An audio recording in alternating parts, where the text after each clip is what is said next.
N. Chandrababu Naidu, the man who made his mission to make Amaravati the capital of Andhra Pradesh, is back as the state's chief minister after 5 long years.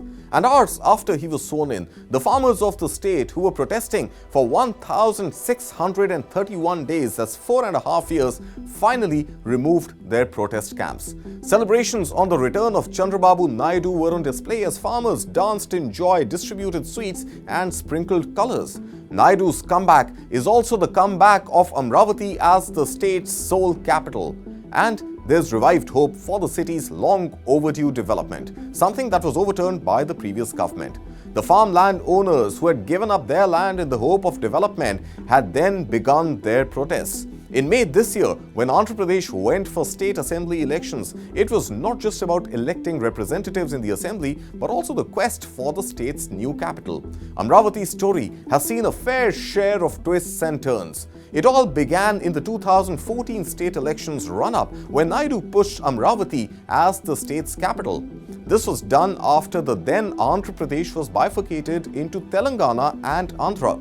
The Andhra Pradesh Reorganization Act 2014 stated that Hyderabad would be Andhra Pradesh's capital for 10 years only, and that ended on June 2nd this year.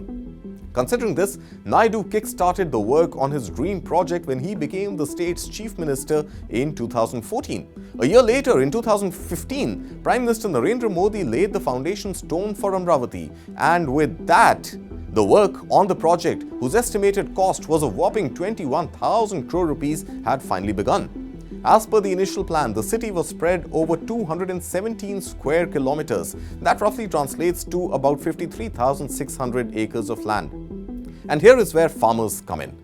Out of the 53,622 acres, farmers of 29 villages in Andhra Pradesh had pooled 33,000 acres via a land pooling system.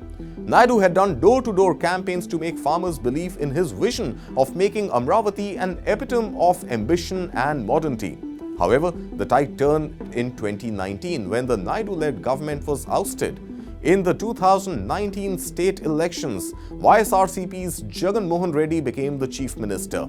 During his tenure, the construction work came to an abrupt halt and Amaravati was reduced to a ghost city with barren land, isolated, under-constructed buildings and empty roads with no population.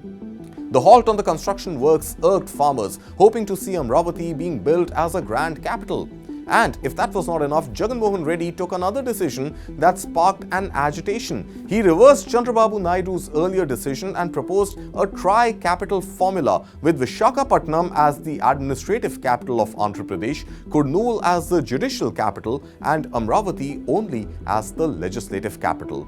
This reduced advantage Amaravati to just a fraction and led to farmer protests. With Chandrababu Naidu now back as the state's chief minister and a clear decision on Amaravati being the sole capital, farmers feel a sign of relief, hoping that the ghost city of Amaravati will now finally spring back to life.